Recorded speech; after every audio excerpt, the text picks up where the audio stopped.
PulsChat.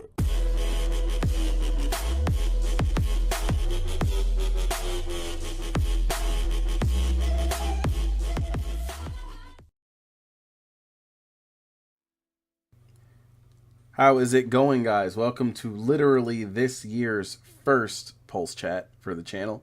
I haven't done one of these in a while. So this one today, I'm accompanied by Johnny, who will probably accompany me on every single one going forward.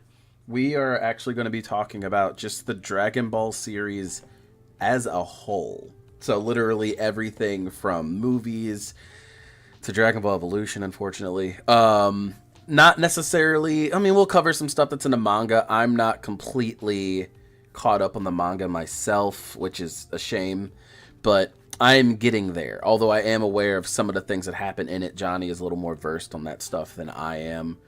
But while we are doing that, we just kind of have Dragon Ball Xenoverse gameplay going on in the background from a stream Johnny and I did. Definitely tune into those on Mondays. That's usually when we do anime anything for the most part. It's Anime Monday.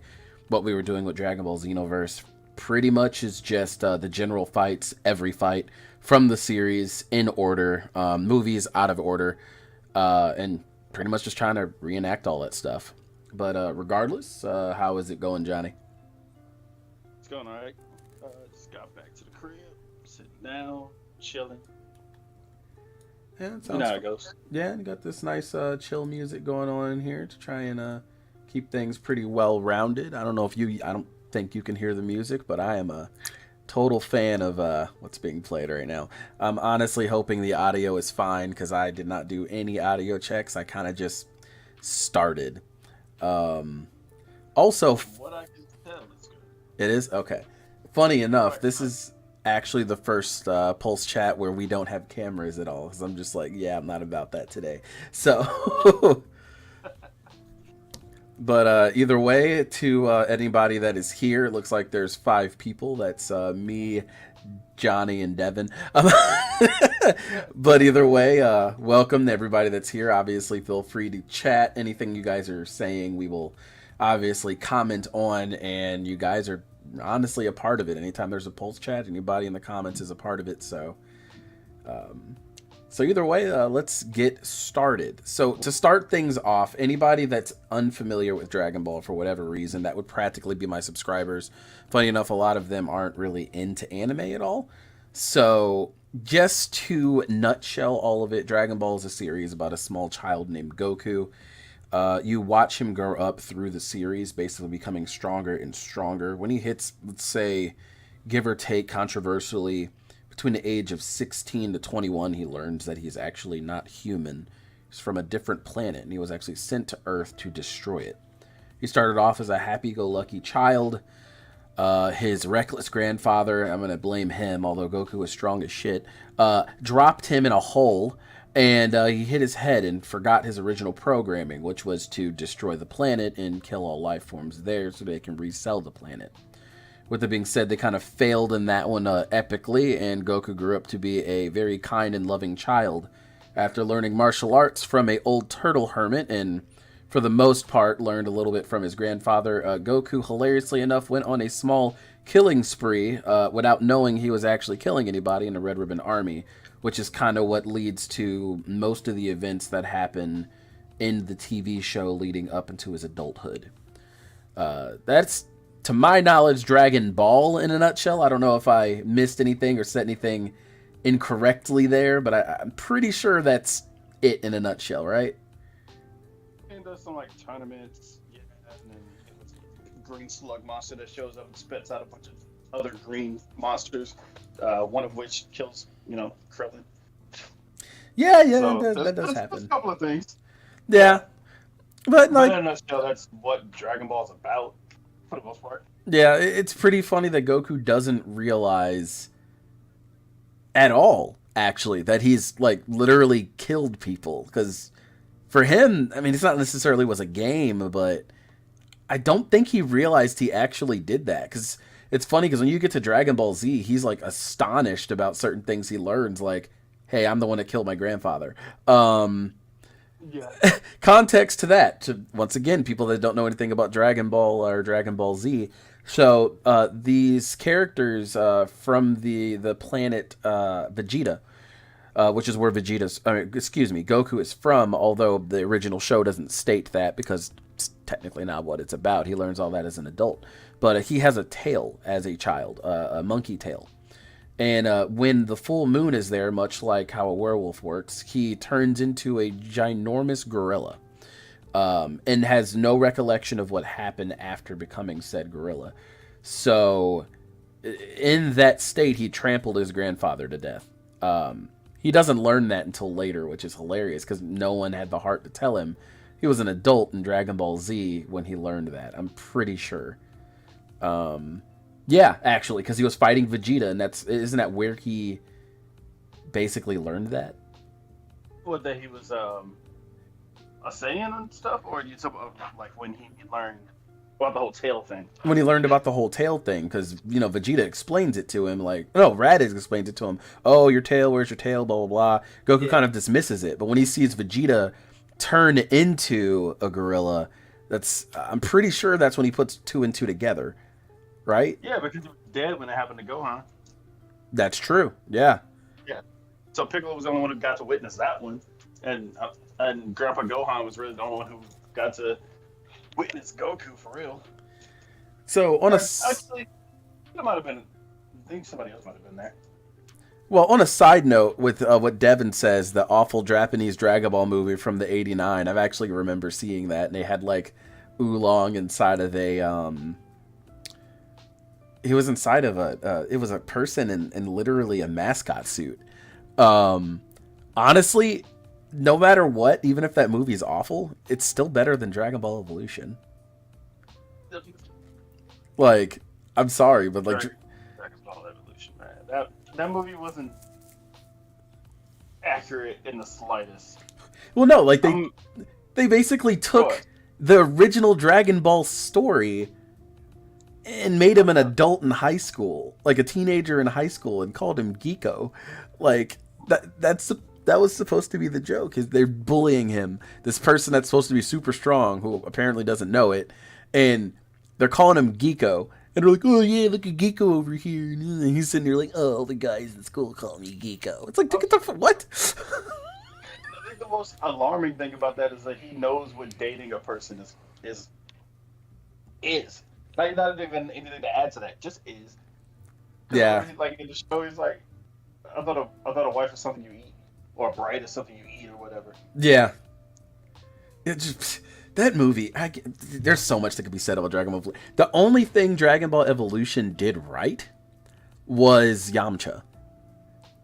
That was it. And there was no Puar. But they still did Yamcha correctly, and I think that's all they did correctly was just Yamcha. So that's actually depressing.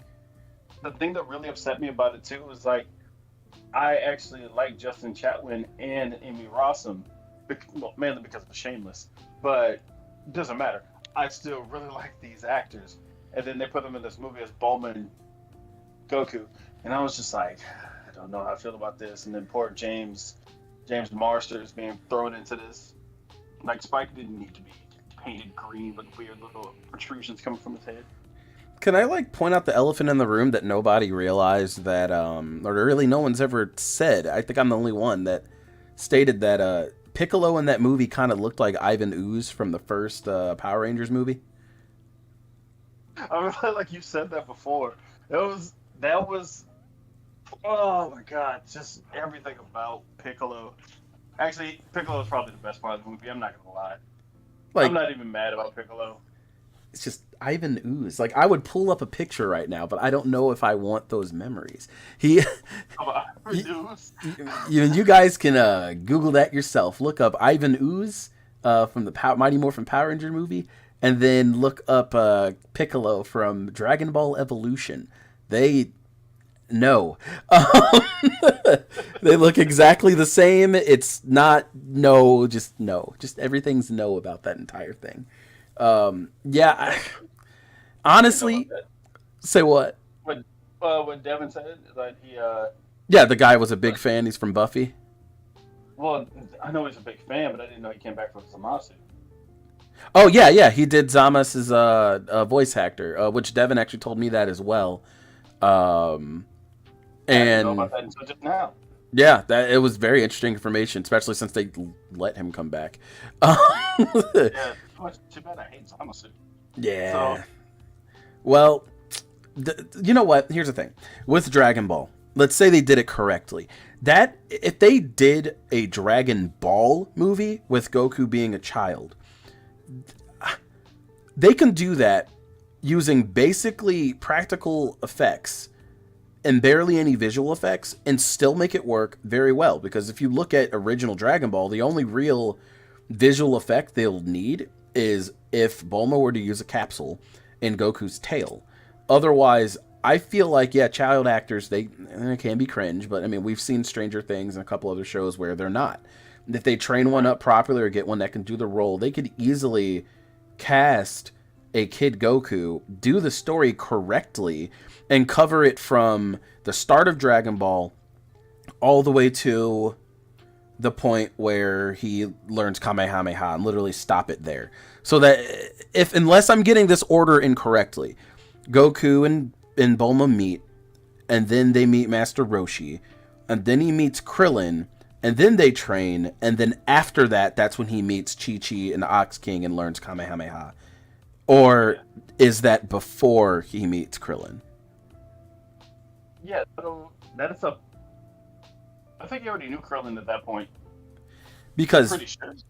I don't remember how many episodes in it was before he actually learned the Kamehameha, but depending on how long that is, they could easily make a live action movie that starts from the beginning up to the point where he learns Kamehameha, and it would seriously work really well.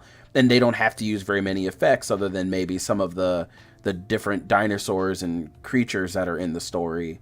And they could make it work. I mean, unless they have, bad story writing. But I feel like the original Dragon Ball is the easiest way to start because it's over ambitious, in my opinion, to try and do a Dragon Ball Z story with how much stuff the characters actually do as far as the flying is concerned, as far as the teleporting, all the blasts.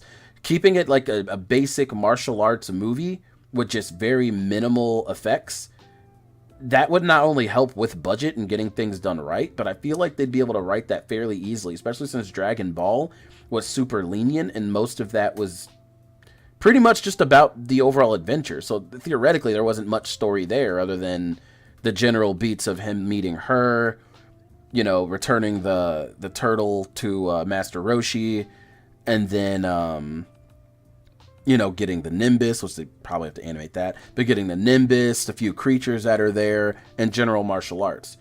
They can make that work easily. The best part about it would be just the sheer amount of hands being thrown in that show, like in the movie, because the whole show of Dragon Ball, because it was so martial arts focused, the fights were so cool. They weren't sitting there screaming for 3 episodes trying to power up or anything, and then you see like 2 punches, and then they're like, fight out next time on Dragon Ball Z. You can actually watch a fight happen, which is great. I personally enjoy that. Yeah. And then, my boy Yamcha. Yeah, I feel like original Dragon Ball, if they were to make a live action movie, they need to not focus on Dragon Ball Z. Just focus on Dragon Ball. Get the fan base going. Get make a good product. Don't let Netflix do it. And then, I mean, they can hit the ground running very easily just using that, just because they just keep it basic. Even if they get to the Raditz point, that wasn't even that bad. Like, Dragon Ball didn't get too crazy until the Frieza saga, I guess. I guess against. You have to introduce all the aliens, and Vegeta has to die and come back, and then die and come back, and then Krillin has to die and come back. Gohan has to die and come back and get his neck snapped. Dude, that was bad. Boy, you just brought a topic. Gohan, up until the start of the Android saga, wasn't that boy 6? 4. That's messed up. I think it was 4 or 5 when Goku pulls up on Kame House. It's like, hey, here's my son. And they're like, my son? Because obviously, they never thought that Goku could, sex. So like this random kid that he just shows up with years later, you know. Yeah, But it is what it is on that one. Like he was definitely like 4 or 5. dude, just so Goku dies, and the Saiyan saga, I mean the Namek saga, excuse me, is literally a year after, because it takes Goku a year to go down Stake Way and then, you know, make his way to Namek. So Devin says he was 4. I'm thinking he was 5. Because I don't think he was 3 when they met Yamcha, right? No, not Yamcha, when they met Raditz. I don't think he was 3, was he? Because, like, if he was 4, so if we think of the timestamps, Goku was 4. I mean, Gohan would have had to have been 4. Dealt with all that stuff. Goku dies, and then comes back to fight Nappa. So that's a year later. So he's 5 at that point. And then Goku gets injured. Those two leave and flee. And then they go to Namek. How long did they say it takes to get to Namek? Do you remember? Because I don't. I'm sure Devin will. Couple of months. So he had to have been 5 on Namek. Because that means he met them at 4 years old. Goku died. The year goes by, comes to 5 years old. Takes a couple months. So he was easily 5 years old on Namek. Yeah. I mean, either way, he's a child. Yeah, who shouldn't be getting his neck snapped. No, he shouldn't. Like that was probably the hardest thing for him to go through at that point in his life, obviously, because before that he just got kidnapped and then shoved in a pod and then knocked out. But and then I guess torture training with Piccolo. Yeah, you can say that again. Yeah, and then watched all his friends die. Yeah, you want to talk about childhood trauma? Gohan actually should have turned out worse if you think about it. Yo, if everything that happened to Goku was what caused him to go Super Saiyan, like the rage and the hurt and everything, Gohan should have gone Super Saiyan before him. Way before Goku, because Gohan actually like went through something. Like, no offense to Goku, but Goku's like, oh, I lost my friend of 20 years, and Gohan's like, I watched everybody die. I panicked. I was alone. I got my neck snapped. My dad's never there. My mom's always yelling at me. Hey, if anybody's got pent-up rage, it has to be Gohan. Yeah, which is why every time he got angry, you know, like when he fought Frieza, angry, he was mopping Frieza, and Frieza's like, hold on, this child should not be this strong. I am Frieza. And then transforms and stuff. Like, just him against Cell, obviously he's angry in that one. At first he was crying, but like then he becomes angry. And then but I guess he didn't get angry during Boo. Well, yeah, it's just the whole deal with Gohan. The fact that Japan didn't like Gohan, so he couldn't be the main character, is appalling to me. But even with that being said, that doesn't mean write the character into the dirt. No, not at all. Like I understand them not liking Gohan because I didn't like him that much at first. Not until Namek. That's when I started liking Gohan. But before Namek, like, I mean, granted, I understand he was 4 years old. He was just sitting there crying the entire time, and I was just like, I'm not about this. But once he became like useful, that's when I was like, okay, I'm in it. I'm all for Gohan taking over the mantle for Goku. So even when you were a kid, you didn't like Gohan? Oh, dude, no. I was like, oh my god, all he does is cry. So from my experience and anyone that I know, people really liked Gohan because that's how they tried to do cartoons back in the day. It's like the character Gohan was a character children related to because, you know, he's also a child, and that's why kids liked Piccolo, because they looked up to him, even though he was psychotic. I did like Gohan until, you know, Trunks came into the scene. But I did like Gohan an awful lot when I was a kid. So when I saw him get his neck snapped, I'm like, Goku's not going to be happy. I didn't. Luckily, he didn't see his dead body. That's fair. That's 100% fair. So he's okay on that one. It's just what they did to Gohan. It's like they basically brought him up to be not only the strongest character, but just a good character overall. And then when they got to even the Boo arc, I mean, I wouldn't say they did him dirty necessarily. Sure, he was a bit weaker, but he was still like a good character. He was still a character you can root for. And then you get to that point in the Boo arc where he's somehow dumb enough to get absorbed and not really noticing the stuff that's happening around him. And then there's Dragon Ball Super. I mean, with Gohan and the Boo arc, like, I know everybody was like the Boo arc is what ruined Gohan. I disagree. Yeah, I completely disagree with that. He's not as strong as he was before, or whatever. But he clearly got that back. It just amounted to nothing since Boo absorbed him, you know.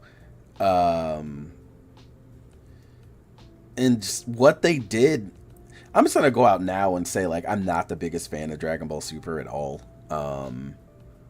At all. Not great. Actually, the people that think Super is better than Z, or hot take better than GT, I don't get it.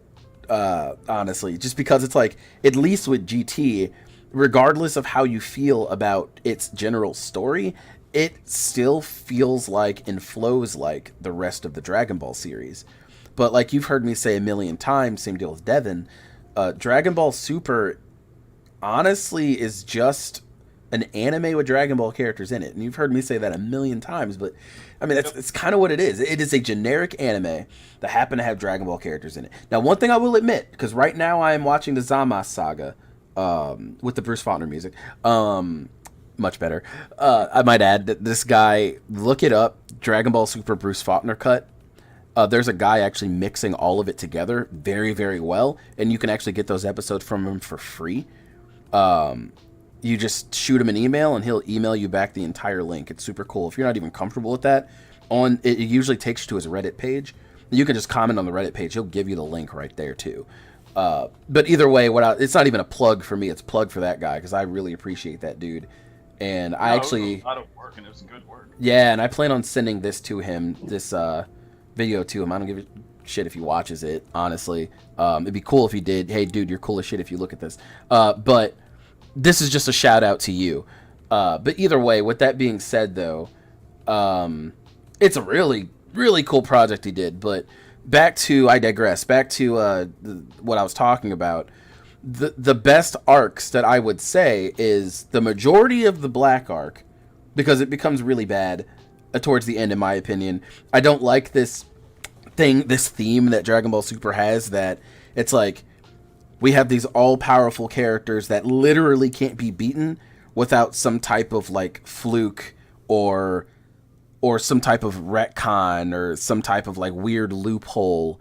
Like, I don't understand writing yourself into that kind of corner where it's like, the character's been beaten, now he is the universe, or he is the planet. And it's like, that's stupid. He can't be stopped, so Zeno's got to come in and do it, really? Or the whole thing with the tournament of power, where it's like, it needs all three of them to stop Jiren, and Goku went through a full transformation and it amounted to nothing. He used this ultra powerful form where he can, the one that he used against Hit, where he's able to use the Kaioken with his god form. He does all that kind of stuff and even transforms and still can't do anything to Jiren. And it takes 3 people to throw him out of the ring in order for them to win. If that was a standard fight, any old fight, any struggle, like the Goku versus Cell, Goku versus Frieza, Goku versus Raditz, Goku versus Vegeta, even Majin Vegeta. If it was a standard fight like that, there would be no show anymore. No. Well, and even with the whole, like, Jiren fight, it's like, that's my problem with Ultra. Okay, I'm tired of transformations, for one. Like, just stop it. There's too many of them. And they keep not amounting to anything. One Piece, sorry. Except for One Piece. But that's a whole other discussion. That's a whole other discussion. But the transformations not amounting to anything is a problem, because like they did the whole Ultra Instinct thing, and at first they were like, yeah, he can dodge attacks and blah blah blah, but he can't do any damage. And I'm like, okay, then he should probably stop trying to do that. And then they were like, no, he can deal damage now with that Kamehameha that he did to Kefla. And I'm like, You just said he couldn't do damage with his attacks, or they were just not strong or anything, and he just one shots her. And I'm like, okay, cool. And Wait, then so like, Ultra Instinct is just the ability to dodge, essentially? the beginning of it was. Oh, so When he he fought he Jiren, perfected it. yeah, when he perfected it, like especially against Jiren, then he was able to combine attacking and dodging, and unlock more of this power, which even the gods aren't able to do yet. See, So here's my philosophy or whatever word you want to use that I'm sure every Dragon Ball fan in the world's already said, but at the same time, I don't usually talk to them. Um, I'm thinking, so Kaioken, or Kaioken, whichever word you want to go with, that is, well, it's in the name. It's for the Kais. It's something that King yeah, Kai and all of them probably can do, every single one of them. So I'm thinking Ultra Instinct is just a branch of that, which is the only reason why I'm accepting it, because the god, the destruction gods are far above the Kais, especially in strength, so on and so forth. They're the parallels of each other. One is for creation and protection, the other is for, well, destruction. yeah.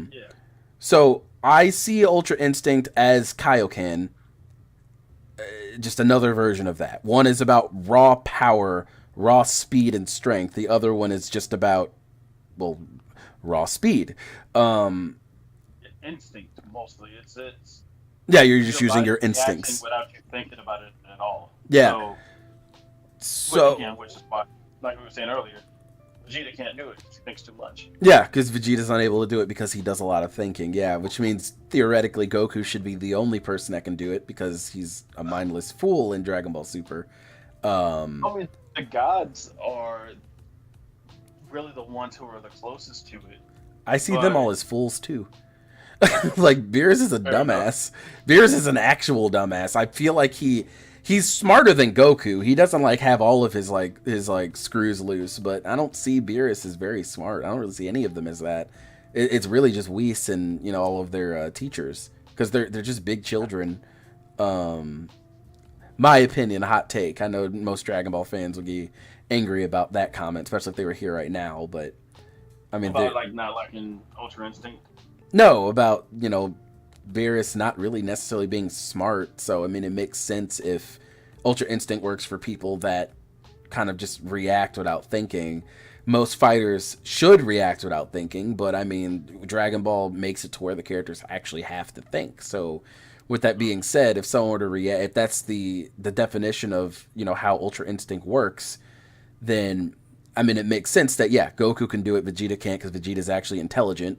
And I don't see Beerus as intelligent, because now that I'm rewatching this show right now, it's like it kind of shows that Beerus is not necessarily the smartest in the world. He has to be explained things all the time. It doesn't matter if he understands like Earth's customs, but he does have to be explained things a lot by Whis. Right. Which is the point of Whis. But the main issue with Beerus though is the fact that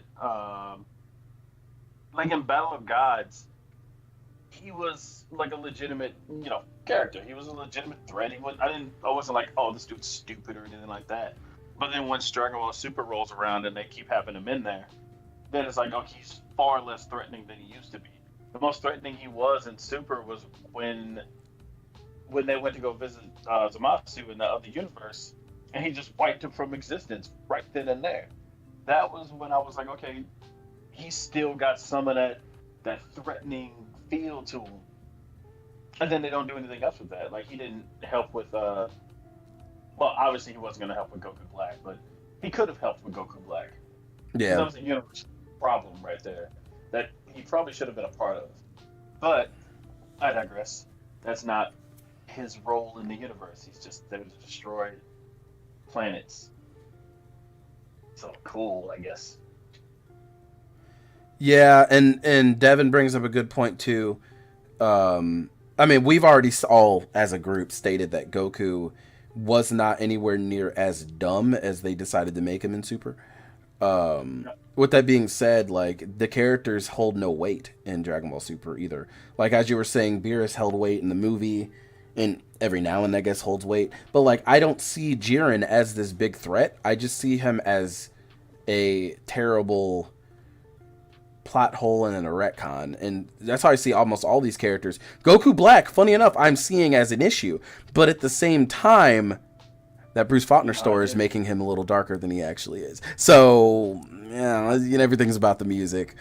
I never took that arc seriously when I was watching it in Japanese with all that happy music, but now that I'm watching it with the Faulkner score, I'm like, this is actually pretty chilling. And he's the only one I can really personally see as an actual threatening character. Though that arc felt like Dragon Ball Z to me. It was their best villain in the show. But I mean, that's when you bring up the whole Jiren thing again. He's not a villain. He wasn't supposed to be a villain. He's never been a villain. He's just a thing that they have to get over, and that's it. Yeah. So, like, all he had to do was be this giant boulder on the road that is Dragon Ball Super, and that's it. Yeah. So, I guess it's like I don't really mind Jiren too much because of that reason. Plus, like I was saying the other day, you're probably not going to see him again for a long time because he's in a completely different universe. Yeah. So there's no reason for him to even come over to Universe 7 again. But therein still lies the problem of, you know, the Black arc, where they introduced this really cool character from start all the way to almost finish. It was good. But the other problem there becomes Goku and Vegeta being stupid and just going back to their universe, getting healed, and then just going back without a plan to fight Goku Black and Zamasu again, knowing that they just got sauced the last time they were there. Until, you know, Vegeta decides, I'm going to go in the hyperbolic time chamber and train. And then finally goes over there and he's gotten more powerful. Still doesn't amount to anything, but at least he did something. He had some type of plan. Yeah, and the time chamber thing is super washed up now too. It's like just the overall, it doesn't really matter, we're going to use the Dragon Balls. Devin and I talked about this. I'm pretty sure it was Devin and I. We were like, the way Dragon Ball GT would make sense now if they included it and actually put something after Super is so the Dragon Ball GT dealt with the black Dragon Balls and them scattering across the universe, and if they don't get it, something will explode, planet or whatever. I don't remember, honestly. But with that being said, they abuse the Dragon Balls in Dragon Ball Super way more than they did in Z. But they abuse, even then, Dragon Ball Z, they didn't even really it's almost like they forgot about them for a second. But in Super, they overuse them for even menial shit. Bulma's like big boobs or looking younger or whatever she uses them for. They overuse them. And yeah, and then like they're like, this character died or whatever, just bring him back. Oh, he died, send him a Namek, we'll bring him back. They do that a lot. There's no weight to the show. Like when all these villains are there in the original show, and it was like, man, these guys are really getting messed up. They can only be brought back to life so many times, so on and so forth. So with that being said, the way they could easily introduce Dragon Ball GT is change it up a little bit by stating, hey, the Dragon Balls have been overused. The Dragon's power has been destroyed. So now the stars of the balls have turned black and they have scattered across the universe for said reason. So now the Dragon Balls are no longer on the planet. So now everything that's happening, the weight of the fights or someone dying is much stronger. They can't go to Namek for whatever reason they decide to write. So they need to voyage across the universe and find these Dragon Balls and bring them back to Earth. That would be a good way to make Dragon Ball GT fit with Dragon Ball Super. Yeah, it'd be great if they did that. I would love them to redo GT and make it canon. I absolutely would. But they would definitely have to do it in a good way. Yeah, I feel like that's the one way to keep the same general story, obviously fix it, but keep the same general story, and except for saying, the Earth will explode or whatever if they don't get the Black Star Dragon Balls back, the weight of the Dragon Balls scattering across the universe instead would just be someone's dead or something happened or is going to happen and they need to get those shits back. Because, they overuse them.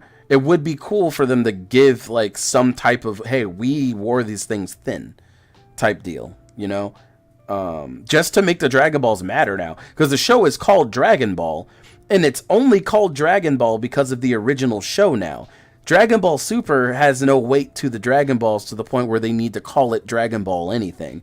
It could have easily called it Goku's Adventure or something stupid like that. They keep the name Dragon Ball to keep it relevant to the rest of the series, but the Dragon Balls themselves are no longer important. They're just little objects that they're using now for really stupid personal gain. Yeah. And they find them very easily, too, so it's like...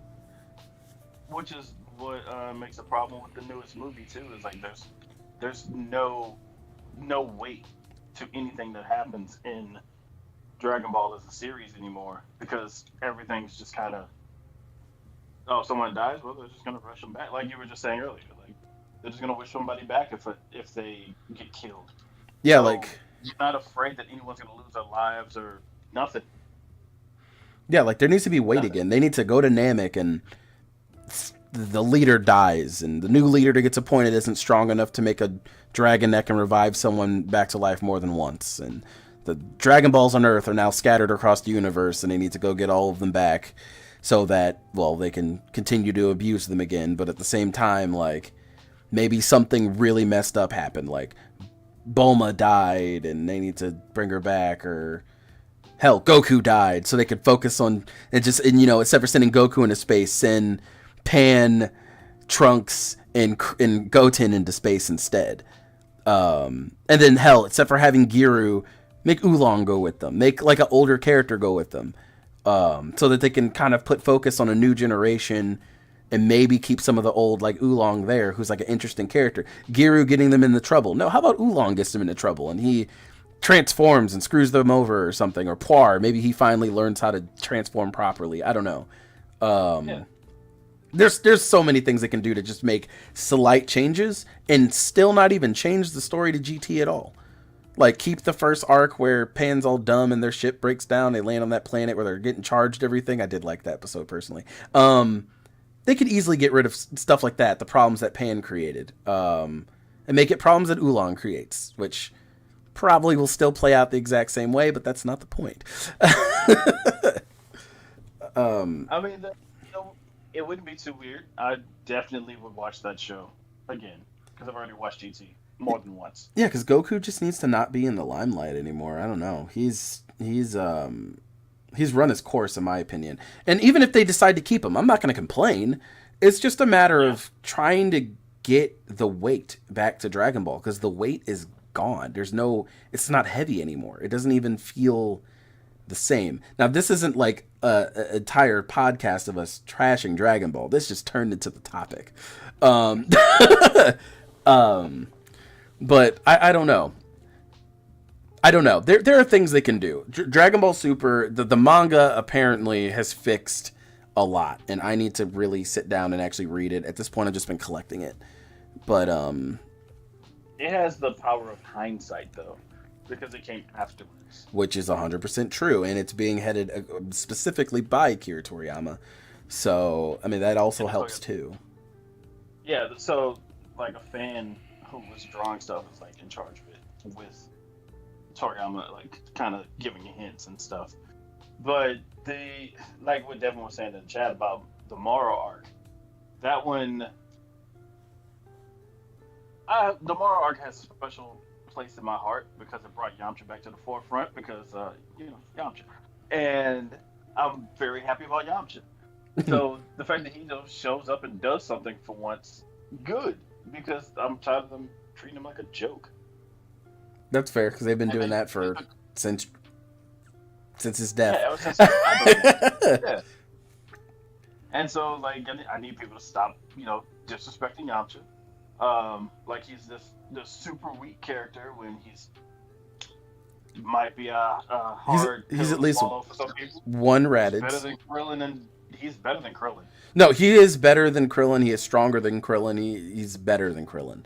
Even with Krillin's unlocked potential, he's still, hot take, I think, better than Krillin. And theoretically, he can't be better than Tien. That's kind of the point of the third eye, But let's say he is. Let's just say that he is. Tien is not a great martial artist by comparison. I guess. I don't know. Those are things that are way out of my field of expertise with those two characters. So I'm going to leave that alone personally. But, because I don't know, I know Dragon Ball as a whole. Yeah, I know a shit ton, a lot. I mean, I've been looking at it for 20 years, 20 plus years. But Tien's not someone I really focused on at all. Same thing with Yamcha, honestly. Yeah, Tien wasn't really focused on either. The ones who were Goku, Krillin, Bulma, Yamcha, and Oolong. Oolong and Poir, yeah. Because everyone. And Poir only because he was with Yamcha. Well, yeah. Poir is basically just Yamcha. Yeah. Well, yeah. So, I don't know. I want them to just kind of change things just a little bit. But I'm going to read the manga. I hear it's obviously leaps and bounds better. This isn't, like I said, this isn't us just trashing on Super or whatever this entire time, although there's a lot of negative I could say about it. There's a lot out there. There's just a lot. And I am someone that takes every bit of content, and I appreciate that it's there. I'm not going to just trash Super. I am enjoying my time with the Faulkner version. I'm enjoying my time with it, though. And with that being said, it's like, it's still a good show. It doesn't hold a candle to the last three, no. But it's still a good show. The fight scenes are fantastic. When you get to the parts that actually have good animation, it's good. The fighting, you can actually see it, unlike Dragon Ball Z. So, there we go. There's a shot at Dragon Ball Z. And they're not just standing there for, half the episode either. Yeah, and here's my biggest thing that fans need to understand. This is a shot at the people that like Cowboy Bebop. You shouldn't have thrown the Netflix show under the rug like that. At all. So, hear this, because a lot of people don't... About Cowboy Bebop? Yeah. So, here's the thing. This whole thing's about Dragon Ball, but here's the thing with... we'll use Cowboy Bebop as a fine example. So, what happens when a company basically throws some baloney at the wall and see that it sticks? If people liked or left that show alone and got the views that it needed, we would have more content for that show right now. And see, that's my thing with Dragon Ball Super. I'm happy that it's doing well, because let's say Dragon Ball Super came out back in the day. Let's say GT didn't happen and Super came out. It would be hated a lot. And that would be the end of Dragon Ball video games. That would be the end of any idea of a new movie. It would just stop there. GT wasn't bad enough to end all of that, funny enough. And Super isn't either. That's not even what I'm saying right now. But the fact that Super is so wildly popular, it put Dragon Ball back in the forefront. We got the Beerus movie. We got the Battle of the Gods, and then what happened after that? We got Dragon Ball Battle of Z. We got Dragon Ball Xenoverse. We got all of this extra new content because that one movie did so well. So just imagine if people left that Cowboy Bebop alone. Just imagine if we would have gotten some type of video game, new promotional stuff, a new TV series by the original creator or something. That's usually how marketing works, That's why Nintendo barely likes to re-release any of their games. It's like, if something works out really well, like, for example, that new Kirby game worked out. What did they do just months later? Hey, let's release a Kirby racing game. Oh, our new Kirby racing game is also doing well? Okay, we'll make another Kirby something. Hey, the TV show that you guys liked, right back at you. That's coming back on Blu-ray. It's like, that's usually what happens. When something does well, it has a snowball effect and you get more stuff. So, like, and that's what I appreciate about Super. We got all this new Dragon Ball content just because the Battle of the Gods did well. Yeah, I'm gonna need that. I'm gonna need Kirby right back at you on Blu-ray. I'm gonna need that. Yeah, I'm gonna get that too. Yeah, they announced that a couple weeks ago.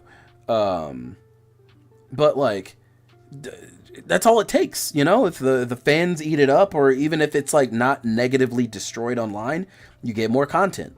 And that's something that I can appreciate with Dragon Ball Super. Is even let's say I absolutely hated Dragon Ball Super.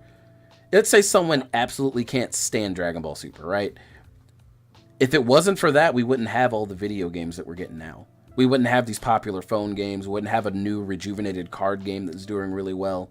If it died with that Battle of the Gods, Dragon Ball as a story, as an intellectual property, they would just be surviving off of Z, and that's it. And we wouldn't even get anything. So, kudos to the Dragon Ball fans keeping the dream alive. That's the same thing with Sonic.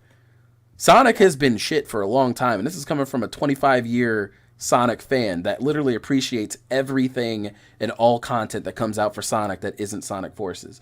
Um, we get so much Sonic content regardless of how bad it is because the fans always want more rather than saying, yeah, this sucks, and they want to just leave it where it is.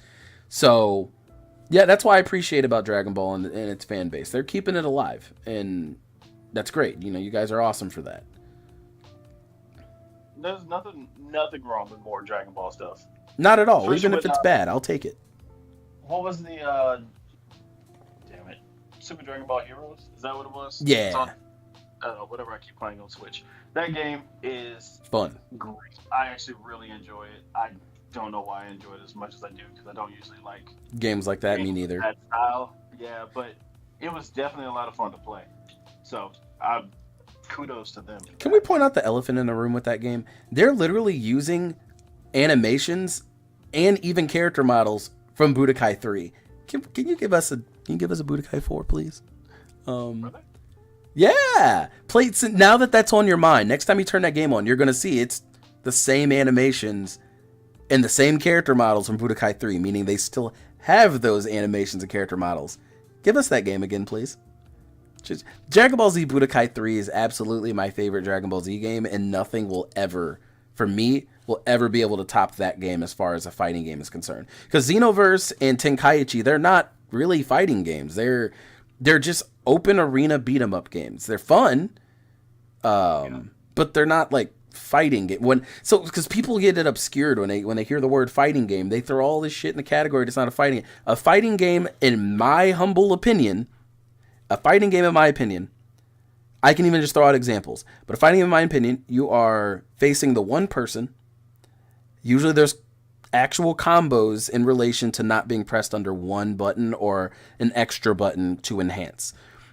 So we're talking about a fighting game for me, by definition and by example, would be Tekken, Soul Calibur, King of Fighters, Street Fighter, Dragon Ball Z Budokai, funny enough, Mortal Kombat, Dead or Alive. I mean, that you get the idea with just the stuff that I mentioned. But I don't look at games like Dragon Ball Xenoverse, Naruto Ultimate Ninja, the new Demon Slayer game, Super Smash Brothers. I don't see those as fighting games. Those are, if you want to call them a fighting game, I would throw them into a category of arena fighter. An arena fighting game would make a lot more sense to me. When you're in an arena, think of like how like gladiators and stuff work. They get put in an arena and multiple things are trying to attack them, or they get a full scope of area to run around and roll and duck and cover and backflip and whatever else they need to do. That's an arena style fight. But when you get like a fighting game, let's look at how boxing works, right? Or how wrestling works. Like that you are in a ring facing a little more far-fetched for wrestling, but the single opponent, and that's, you get it? No, I get what you mean. I agree with that. Like, because there's a lot of people out there, which again, that's why, like the other day when we were playing Smash, I actually had a lot of fun on that one. But a lot of times I stay away from it because there's a lot of people who are just like, oh yeah, I want to play this, or no items, just one-on-one. I'm like, this isn't a fighting game. Why are you like this?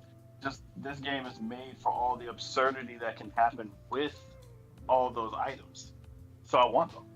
Yeah, it's funny because Akira Toriyama, not Akira Toriyama. Just want to go out on a note there because people go, no, it is a fighting game. The creator of Super Smash Brothers, Masahiro Sakurai, he kind of said that it's not a fighting game. So take that with what you will, because he said that himself 3 times, I might add. Yeah, but people are still going to get angry about that. And they're like, well, it is a fighting game. Look at all the mechanics. I'm like, yeah, it can have mechanics. Doesn't make it a fighting game. Yeah, the creator said it's not, so pretty much have to just accept it. Well, the annoying thing about people being like, oh yeah, like look at all these combos I'm doing. And they're not like combos. They're more like you did a hit and then you jumped and did a hit and then you hit them again when they bounced off the ground. Like, I don't know if I count that as a combo. I mean, you can in Tekken. Yeah, try that combo in Tekken. Yeah, I'm about to say, try that in Tekken, you're going to get like bounced. It's annoying because even Dragon Ball Fighters, it's like, yeah, that's definitely a fighting game, 100% a fighting game. But boy, is that game broken as hell. So, I mean, we got that. I wouldn't say it's better than Budokai 3 in any stretch of the imagination, but it's good. It is good. No. It is the best Dragon Ball fighting game that isn't Budokai 3. It comes second for me, just because the game is so broken. And there's nothing they could do to fix it. Yeah, they've tried several times. They just can't. We just have to wait for a second one to come out, and they hopefully. What the problem is they went in with Marvel vs. Capcom in mind and came out with broken.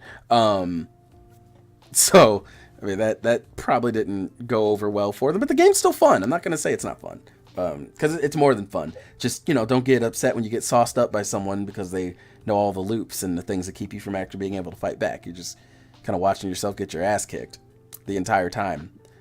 Also, Devin, you can't complain about Super Broly.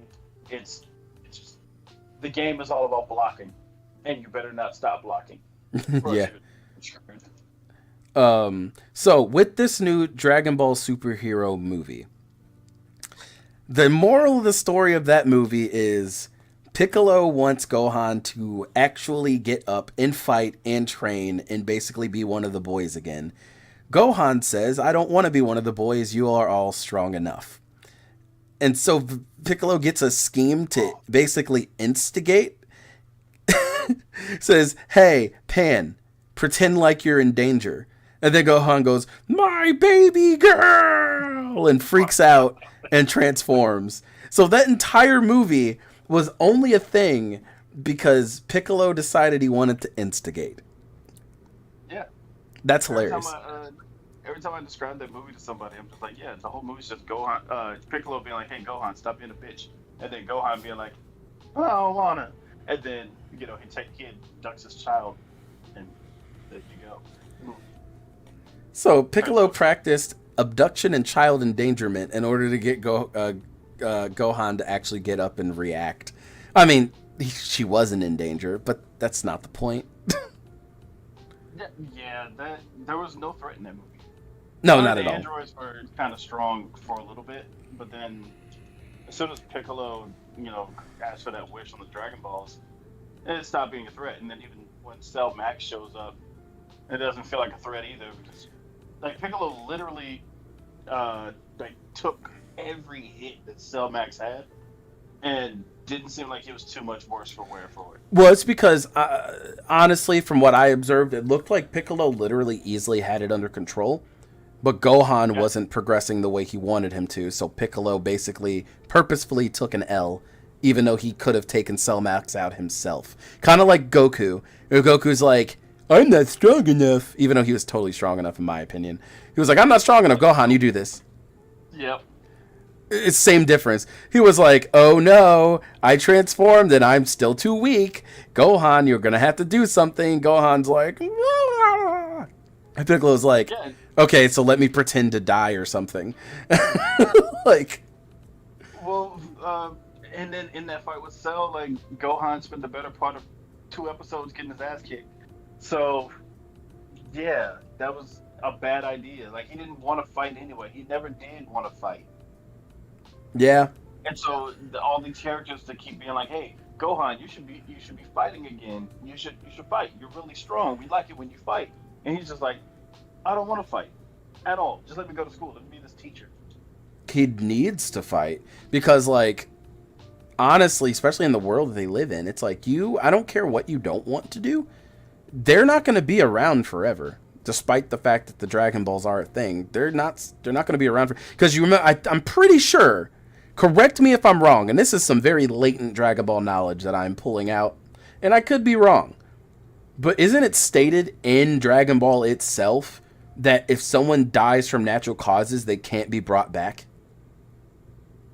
I'm pretty sure they can only be brought back if they died from basically being killed or an accident. But if they died from natural causes, they cannot be brought back.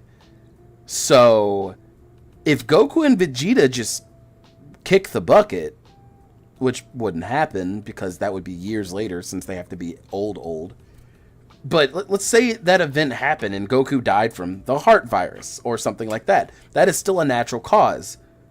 Gohan will be fucked. Yeah. Like, He would be. which is, what Devin said, why he stayed dead in Trunks' time. Because, okay, elephant in the room. Why didn't they just bring in Namekian into Trunks' time after the Cell stuff was done and then give them Dragon Balls?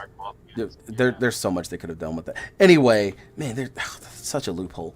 But, so with that being said, if a character dies from natural causes, they're done. That's game over. So what would make Gohan think, the world's going to be protected? Who cares if they have Trunks and Goten? Then it would just come down to him, Trunks, and Goten. Yeah. Well, and the other thing about like the whole bringing Namekian into Trunks' timeline, well, now it doesn't exist, so it doesn't matter. But before that, it could all be chalked up to, and this is the same thing we keep getting, which is why Dragon Ball Superhero is named the way it is. Kira Toriyama forgot. that can be like the biggest sum up of it, because he just keeps forgetting stuff. Launch doesn't exist because he forgot that she exists. Doesn't realize that Super Saiyan 1 and Super Saiyan 2 are different. Doesn't want to draw Super Saiyan 3, so doesn't. Like, it's just the way that he operates. Which is super bizarre. No pun intended. It's hard. It's so weird that he forgets about Launch. Yeah. Because, she was a very prominent character for him for, 20 years. And dating Tien and everything. Yeah, like that's weird that she's completely forgotten out of all characters. He brought like Emperor Pilaf back, and yeah, that's bizarre. Putting Launch back in there would be super interesting, but yeah, you make a good point with that, because I forgot about Launch myself. Yeah. That's what's funny about the new Dragon Ball Kakarot game, because Launch is actually in the game. You get missions and stuff from her. She's actually an enjoyable character on there. I just like seeing her on the shop in was it Budokai 3? Where Yeah. Like, sneezed, trying to buy the characters and moves and stuff. Yeah, and she get all angry at you for being there. And then in Dragon Ball Kakarot, in Dragon Ball Z Kakarot, you, like I said, you get missions from her, and there's like an escort thing with her too, and they make her character matter for a little bit on there, which I thought was pretty cool. But yeah, they need to do something with Launch again. It's actually kind of sad. Well, they've been needing to do stuff with all the side characters again. Like, it was cool for the Tournament of Power for them to bring back, like TN, even though he sucked. And then, do something with Krillin and 18. Like, that was cool to see. And they brought back my boy 17. Yeah. Like, I was excited for all of that. And then Boo, the biggest dropped ball in Super. I really wanted to see what Boo was going to be able to do. Yeah.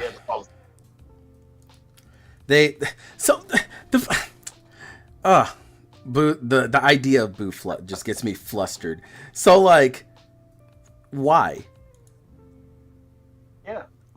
Like, they take Majin Buu.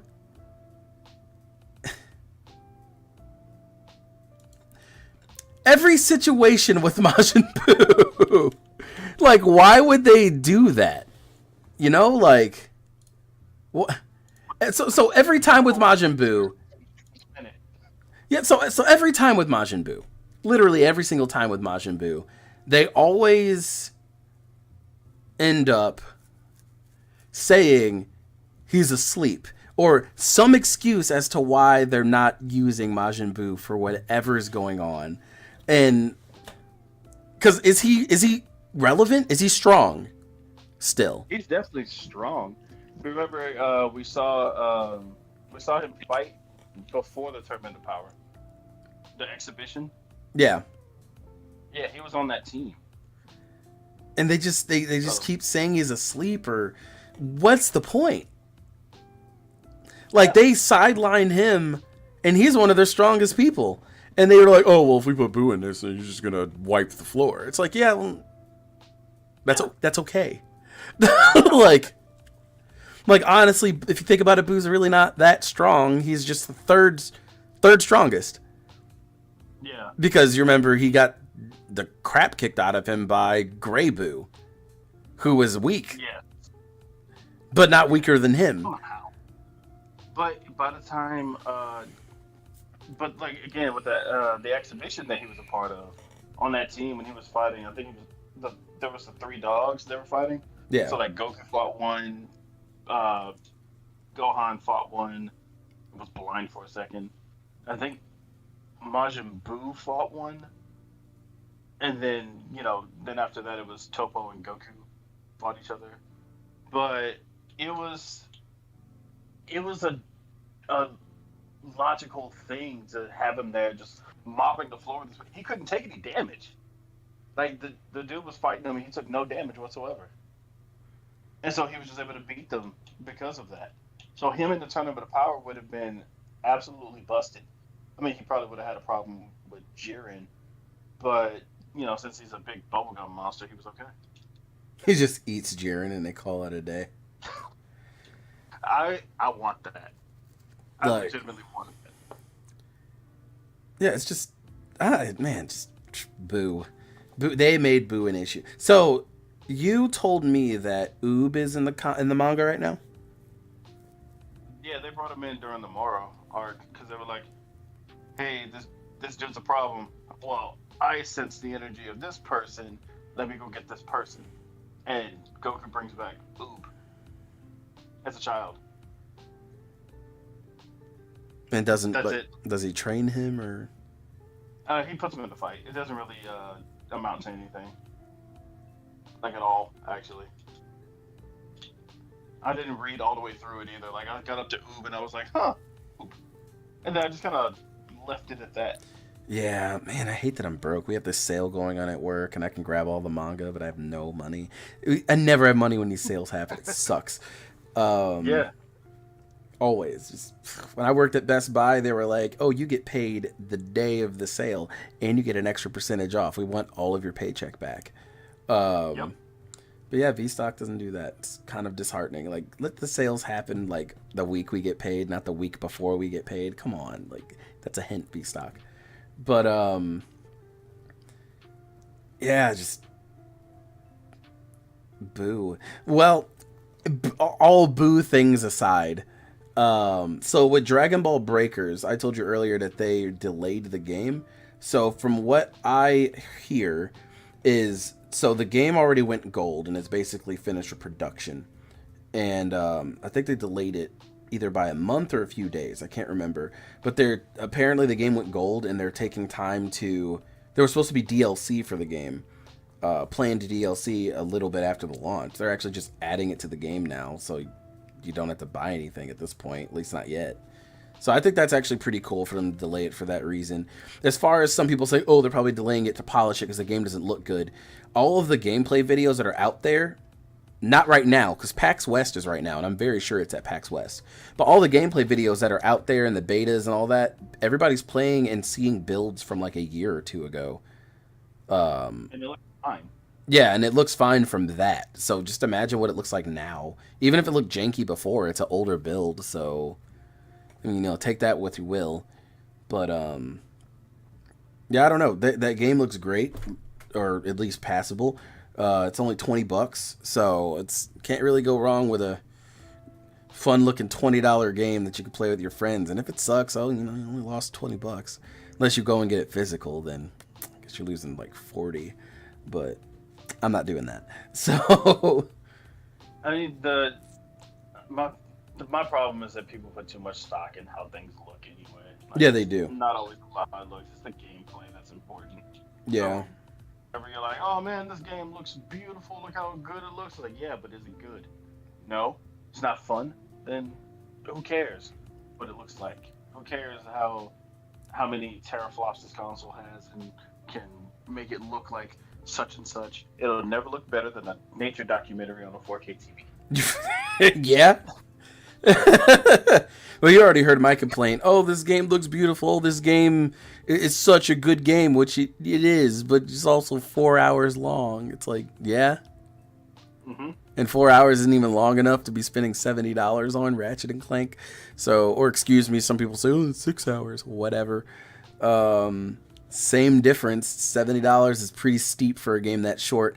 I paid $40 for The Witcher. And even when it came out, I paid $60 for The Witcher. So it's like, there are much longer games, whether they look good or not, that give you more bang for your buck than Ratchet and Clank for the price that Sony wants for it. Just throwing that out there. That had nothing to do with Dragon Ball, but at the same time, it kind of goes full circle because Dragon Ball Breakers doesn't look visually appealing, but aesthetically and the gameplay and stuff, it looks pretty good, or at least fun. I wouldn't say good.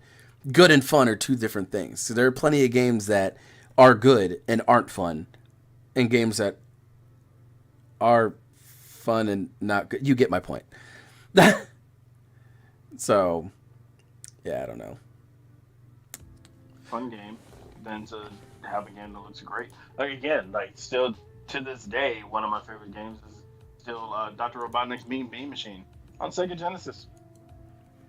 Yeah. So there you go. I don't need a lot to be happy about a game that I'm playing. It just has to be fun. Yeah, and that's although if it doesn't like you and it's not fun, then you have a problem. Well, yeah, and you got E.T. That E.T. game is not great. You had the dissatisfaction of trying that. Anything on the Atari. I had to test an Atari, and that was bad. Did not have the joystick to work properly without feeling like you're about to rip it off. Yep. Yeah, the Atari. In 2022, the Atari is a trash console. Oh yeah, 100%. In 1995, the Atari is a trash console. Yeah, because at that point we had the Super Nintendo and Sega Genesis. Yeah, so yeah, not quite about that Atari. I don't. Even when I was a kid, my mom was like, "Yeah, this is what I used to play," and I'm sitting there playing Sonic. I'm like, "Ew, get that out of here." Zelda Wand of Camelot, no. Are you talking about the CDI? Yeah, he's talking about the CDI. Yeah, talking about the CDI. Ooh, that's nasty. Excuse me, princess. The Intellivision wasn't great either. Like, there's a long list of consoles, and all of them had a Dragon Ball game. No, not all of them, but a good chunk of them had a Dragon Ball game. Dude, those old Dragon Ball games were not great. Like, Ultimate Battle 22 was just straight terrible jank. Dragon Ball GT Transformation was not good. The PS1 GT game, not good. Dragon Ball Z Taiketsu, not good. Dragon Ball Super Buten on the Super Nintendo, all 5 versions of it, not good. Dragon Ball on the Sega Genesis, not good. The Dragon Ball game that was in the arcade, actually pretty fun. Actually very fun. I never played. So you used basically bongos, essentially, kind of like with Donkey Kong Jungle Beat. And it was from a over-the-shoulder perspective. And it was like a boxing game, essentially, where you had to like push the button to dodge left and right, and then you had the two to get to hit the punch. It was actually pretty fun. Like, I have it on my Xbox in there, you know, the arcade stuff. The game's pretty fun. It translates pretty well to a controller, too. Use L and R to strafe left and right, X button to punch, Y button to shoot a blast, to A button to, like, ascend and descend. Worked pretty well. Don't talk about Dragon Ball Connect. Let's see, what is it? Dragon Ball Connect, I guess, since we're already there. Bad. Yeah. Dragon Ball Ultimate Tenkaichi, which was just Dragon Ball Connect, but with a controller. Bad. Oh, but it looked so good. Yeah, the best Dragon Ball games that they made, period, is the Budokai series from Budokai 1 all the way up to Tenkaichi 3. And then we also have Burst Limit, which I personally really liked. Dragon Ball Z Legacy of Goku 1 and 2, along with, in my opinion, Legacy of Goku 3, although it's called Boo's Fury. Those are all the best Dragon Ball games they made. I'm probably missing some. Xenoverse is obviously in there. Dragon Ball Adventure for the Wii is actually really fun, and Dragon Ball Adventure on the Game Boy is fun. Dragon Ball Origins for the DS, a lot of people slept on that one. That one was kind of fun. And in Dragon Ball, I guess it's called Attack of the Saiyans. I have the game over there on the DS. That one's also really fun as well. And the Dragon Ball, What? Never played it. Oh, it's really good. The fact that I said I didn't know that was a thing. Yeah, it's a I know turn-based the RPG, Piccolo so you one- wouldn't like it. Yeah, I know the Piccolo one on what you call it On the Wii? thing. Yeah. Yeah, that one's a beat 'em up game. It's actually really fun. Yeah, I always wanted to play it, just never did. It has a versus mode where you can actually fight each other. I've never done it before though. But the main story is it's basically a beat 'em up game. See, with that. Yeah, and the Dragon Ball game on the DS, the first one that came to the DS, Dragon Ball Z, I might say, that was a turn-based RPG. That was actually fun too. Oh yeah, Dragon Ball Supersonic Warriors. That's very forgettable. Yeah. That was also fun. I thoroughly enjoyed that one too, personally. The one that we were playing on, what was it, PS2 or whatever? Super Dragon Ball Z. Yep, that's another one people forgot about. Super Dragon Ball Z is also very, very fun. So yeah, it's like the more modern ones are actually really good, minus Ultimate Tenkaichi. And I really wanted that to be good. Yeah, I mean it's good if you like cutscenes. That's all it is. You just mash one button and a cutscene comes on. Well, Raging Blast didn't get as much love as it should have.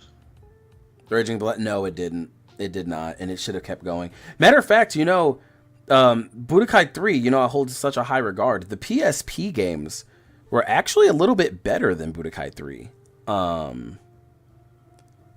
They were actually really good. Those PSP games translated well, and they added to the Budokai 3 formula. So honestly, the PSP ones are better. I don't remember if they had stage transitions though, but I'm talking about like Budokai, was that one of them? Yeah, it was Shin Budokai and Shin Budokai 1 and 2. And then there was like Tenkaichi Tag, which should have came out on consoles. It's just a regular Tenkaichi game, but it's 4-player. That's another one a lot of people didn't play. It was PSP only. That was a fun game. Man, I'm just remembering Dragon Ball games now. Sagas. It was terrible. Oh my god, Sagas. It was so bad. But as a kid, playing that game and being able to hold the burning attack for like 5 minutes before you shoot it was great. Oh, dude, that game made me so mad. You finally get to become a Super Saiyan, and you have it for all of 5 seconds. Yep. And then Frieza kicks the shit out of you. I think the hardest fight in that entire game was... No blessings. The hardest fight in that entire game was Vegeta. It's just like the hardest fight in Budokai 1 was Frieza. Yeah, because you can destroy Cell, but Frieza was a problem. Yeah, I beat the crap out of Cell, but like Frieza maybe shut the game off multiple times. Yeah. On the original one and the remake on 360 PS3. Yeah, Frieza's a problem. Mashing my little heart out. Oh, fun fact, I modded Mario Kart 64 and it's Dragon Ball. Really? Yeah, pretty cringy. But either way, yeah, I found that mod online and did it. I edited it just a little bit because there was some stuff on there that I didn't really care for. Like when you get the bananas, it's like it's literally the gorilla, like the Ozaru face. I'm like, yeah, that's dumb. You get Dragon Balls and they're just like they're the red shell. I'm like, yeah, that's dumb. So I just changed the pictures for those to what they're supposed to be. Otherwise, the whole game is Mario Kart with Bruce Faulkner music and Dragon Ball characters instead.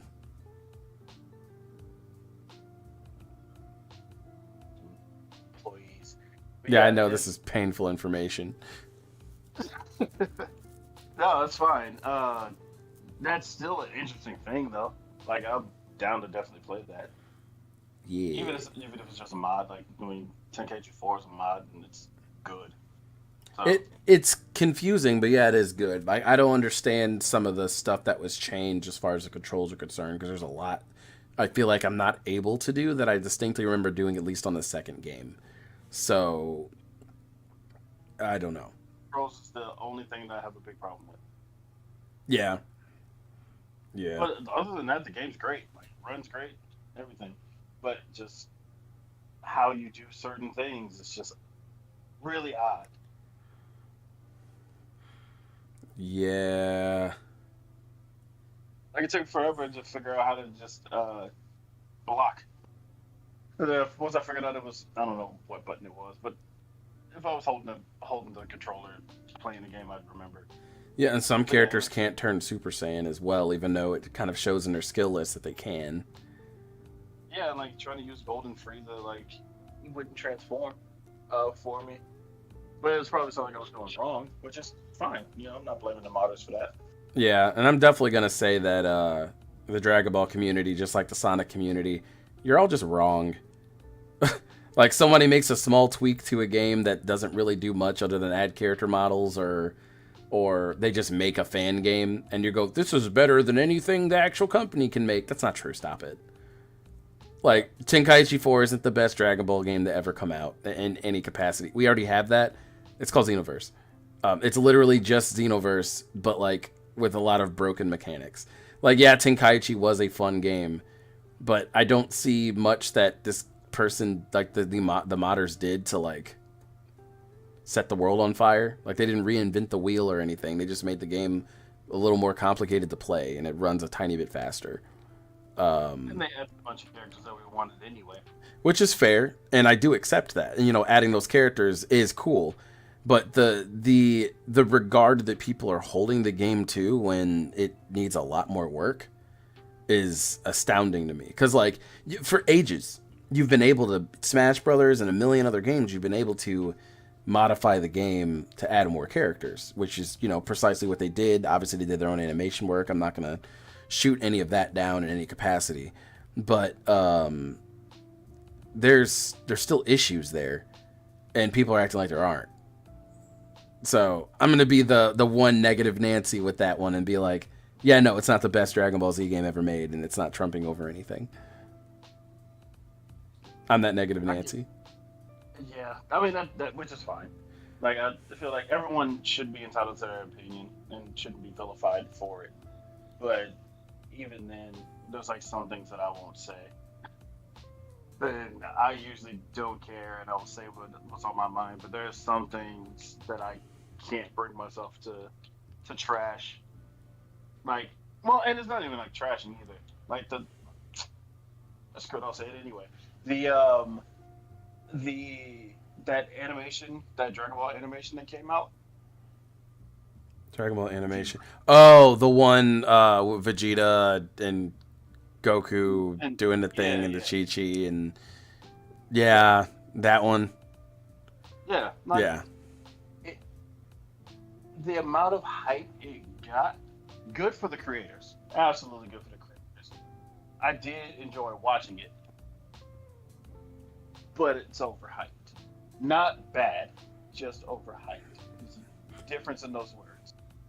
So, like, just when talking to people about it, they kind of, because the biggest part of it for me is that it all comes down to yet another transformation. Because it's almost like it's all the Dragon Ball community or anybody who ever looked at Dragon Ball at any point in their lives think that Dragon Ball is just transformations. Unfortunately, that's just anime as a whole. I mean, all the big ones, characters have transformations. Like, they all amount to nothing in One Piece, too, for the most part. But yeah, he transforms to hit harder. Yeah, everything's just a punch. But at least this one did have its own original story and everything, and had its own, like, technically a fresh take. Like, Vegeta wasn't sitting there being like, the principal Saiyans, like, it wasn't any of that. It was just him pushing Goku on to do better.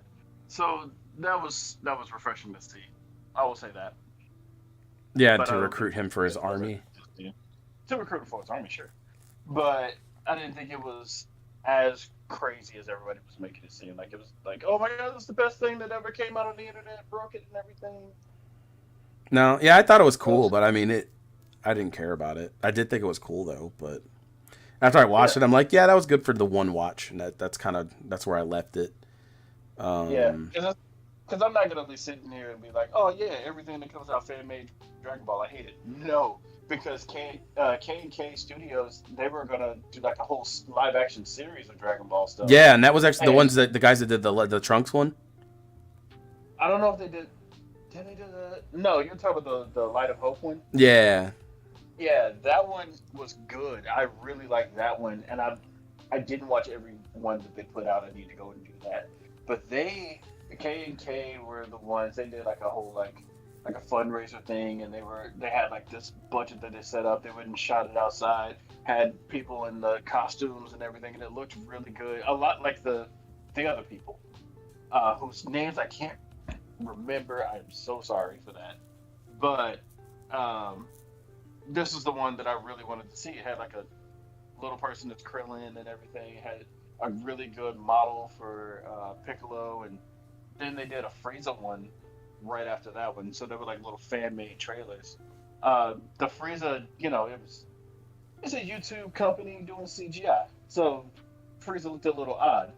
But they got one of the Team 4-Star dudes, the one who voiced Frieza in the show, to voice him in that little short that they did. I need to see those. I've actually never heard of any of that. Yeah, they were cool. I liked it. And I was really excited for to see a live action Dragon Ball series thing happening by people who actually care. So you in this trailer you got to see, Goku versus Nappa. Well, you got to see Nappa, you got to see not Raditz, Vegeta, Goku, Krillin, Piccolo. I don't remember. I think Gohan was in it too. I haven't watched it in 3 years, but it was definitely something that I was willing to watch. And I don't think the series ever got picked up or anything. Well, that sucks. Toei didn't take the stuff down either, I don't think. Well, because it was live, I mean, they theoretically can't, because it's not using the actual full-on intellectual property. It's still something they've made by hand with people. So in theory, they wouldn't be able to at all. Actually, even if they use the same names, I don't think they would be able to. To my knowledge. So about what Devin said in the chat about Gon, Ichigo, Luffy, Yusuke. At least Ichigo and Yusuke technically only have one transformation. Luffy has 3 technically, not even 3. Gear 2nd, he just gets a little red. Gear 3rd, his fists get big. Gear 4th, I don't like that transformation, and the new one is stupid too. But it's just stupid. I'm sorry. But yeah, Gon's transformation was dope too. Yeah, I haven't seen those shows, so I have no idea. Yeah, no, Bleach. You saw Ichigo's one transformation. Yeah, the one where he goes. Yeah, just a mask. And then same thing with Yusuke, he just has that one transformation into his demon form. And that's not until way far into the show. So it's like Dragon Ball's the only one with 1 billion transformations with every character, like Tien's forearms, and you get Superman, so I honestly still think that Super Saiyan 4 is stronger than... Hell, not even 4. Super Saiyan 3 is still stronger than God to me. And you've heard me say that before.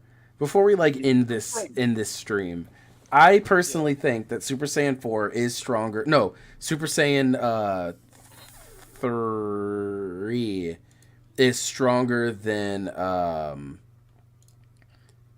Super Saiyan God. Because the thing is that Goku can't do anything about it. He has to actually train that form and use it.